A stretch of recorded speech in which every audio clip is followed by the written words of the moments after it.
Hello fellow humans and welcome to the Madhouse. I'm Josh and today I want to talk about the new trailer for Mass Effect Andromeda. At the E3 convention in the last couple of days, a new trailer was released, so these are my analyses of it. Enjoy it. The trailer begins with a real-life rocket launch and some other clips from NASA, including views of the Aurora Borealis from the ISS and space in whole, with an unknown male voice talking over it about the human necessity to explore and seek out new things. This cuts then to a ship dropping out of light speed. It's in N7 colours, the black and red we all know and love, and it looks very similar to the Normandy SR1 in particular, but it's much sleeker and far more streamlined in its shape. Also, looking at the name, we'll see that it's called the Tempest, which is rather fitting, I feel, because in Shakespeare's play, a crew is shipwrecked on a remote island with no way off, with wizards and spirits there to function as adversaries. And this sounds a hell of a lot like being stranded in a galaxy 2.537 million light years away from Earth, with absolutely no knowledge of the local area and what species one could hope to find. Then it cuts to one of the developers making the game, and it seems to be the control room of the Tempest. We can tell it's the control room because there's that raised platform in the middle, which is very similar to where we would access the galaxy map on the Normandy in the former games. To the left we can see a Krogan and to the right a Solarian, and hopefully they will be our spot mates. And the figure in the middle is a human and male, and he is quite likely to be the protagonist. We then see the Tempest flying towards that blue star we saw only a moment ago and then in a planet's atmosphere. It seems to be a desert planet and there is a large dust storm and a small tornado or hurricane to the left, which could in fact be quite symbolic because the word Tempest does in fact mean storm. It does seem though that the Tempest will be used for planetary drop-off and landings instead of shuttles this time, which ought to be a pleasant change and perhaps remove the need for those long loading times in between it. Then we see 4 examples of artwork of the same place on what appears to be another desert planet. It could be the same one, but we don't know enough about it yet. And we see them under various different lighting conditions. One of them seems to be quite bright and pretty, and the other seems to be in the middle of a sandstorm. Here we see some sort of ship or floating rock tied to the ground in some way, which may in fact be particularly indicative of some powerful technology, or if it were Dragon Age, some magic, as this is often the case in BioWare games. But what with that glare we see in the background, it's very difficult to know for sure. Here we see a close-up shot of some armour, N7 armour to be precise, which is extremely detailed, but something else you'll notice about it is that it is not pretty at all. It is covered in grime and dirt and dust, which is actually incredible and very difficult to do in terms of game design. So the fact they have managed to create an atmosphere and environments which can impact upon the character, a bit like in the Mass Effect 3 multiplayer levels, when you could find a dust storm that would impede visibility or acid rain that would destroy your armour. If this works in the same way, then it's incredible. Here we see some sort of large, angry, bulky looking alien. It looks like the love child of Donkey Kong and King Bowser from Mario, but with a worse temper. It's charging at a human who we can only assume is the male protagonist.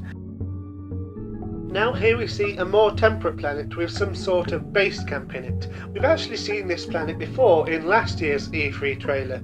See, there's that big flappy thing. It's obviously a far more hospitable planet than the desert one, but there may be something else to it. Now this bit is actually incredible. The amount of detail they put into making this face is just amazing, and hopefully they put this into all of the other faces as well. I mean, just look at this Asari.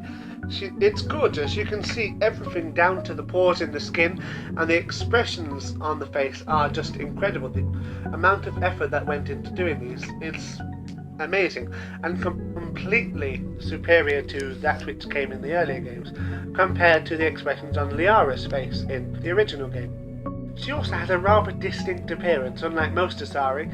Okay, she's not green like Shiala, but she does have the black markings around her eyes, which are almost certainly applied herself rather than being there naturally, which may mean that she is in fact a far more important character, and I hope she will be a companion, but we don't know for certain. Now we see more of that desert again, and there are examples of civilization here, so perhaps it's some sort of settlement, or it's a native society we could encounter. There seem to be two towers at the edges.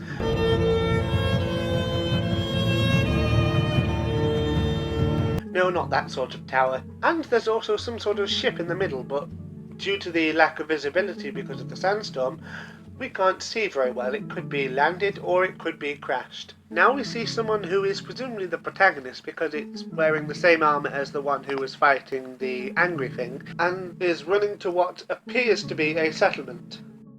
Now this scene is visually stunning. Judging from the planet taking up the majority of the sky, we can assume that we are in fact on a moon, not a planet. We can also assume that the planet has a breathable atmosphere because the doors are open on the settlement and there is a character on that bridge without a helmet. Though, of course, it could be a native who's able to breathe that atmosphere. I doubt it because it's got a very humanoid shape. There is also the Tempest on the ground at the left, which further adds to the suggestion that the shuttles are no longer used. This may in fact be some sort of base camp, but it's impossible to know without further information. In this atmospheric scene we see a human or a Sari standing next to a Krogan in a crash site of some kind. It's impossible to know what it's a crash site of, but we do know that something destructive has happened. Now this bit is very interesting. We see the motion capture for a biotic jump and slam into the ground. So that's obviously how they keep such detailed animation for the motion, and hopefully this means we will see far more dynamic uses of biotic powers, something that I thought was fairly lacking in the first 3 games. Here we see the return of the Mako, something that has inspired mixed reactions from fans. Some people, like myself, actually absolutely love the Mako, though would like to see a few improvements into how it handles, and then there were those who absolutely detest it. Apparently it has been improved now, but we honestly cannot know for certain. Also, note here that the Mako is coming out from underneath the Tempest, so again, seems like shuttles are not a thing. Now here there is another large angry alien thing, which closely resembles a pride demon from Dragon Age, but it's on fire. Balrog, anyone? Here there's some sort of fast-moving drill machine coming out of the ground. For a moment I thought it was a Freshimore, but thank goodness it's not, although I say thank goodness, it could in fact be something far, far worse. We know nothing about it. I just hope that the Freshimores are unique to the Milky Way. Here we see the female protagonist with that Krogan and an Asari again.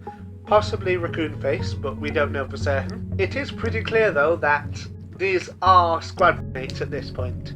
Clearly this Krogan has a temper because he is dropping someone headfirst off a cliff. This is why I love Krogan. I would hate to meet one, but they're a lot of fun. Here we see lots of small ships and shuttles. The shuttles seem to be human in design, flying away from a blue planet, so we can guess that they're flying from Earth and this is still in the Milky Way, but we do not know for certain. We can, however, say that they are definitely heading towards several large citadel-shaped ships. I reckon that these are the intergalactic ships that will take them to Andromeda, and they will function much like arcs to preserve the species inside them. So they are presumably full of stasis chambers, which fits in with the final scene in which we see a woman who has been confirmed to be the protagonist and has also been named as Ryder after the first American woman to be in outer space. She's waking up from what we can assume is stasis because even at light speed it would take 2.5 million years to get from the Milky Way to Andromeda. The fact that they have chosen to use the female protagonist as the default to this is quite telling of BioWare's move to try and include ever more diversity within their games. Perhaps we shall see even more variations in gender and sexuality and race throughout this game. So that's it. Are you as excited for I am for the next installment of Mass Effect? Andromeda, to me, looks absolutely amazing. I mean, of course, all of the things mentioned in this are just my own analyses and opinions, so if you disagree, please feel free to tell me. I really want this sort of discussion. Tell me your ideas.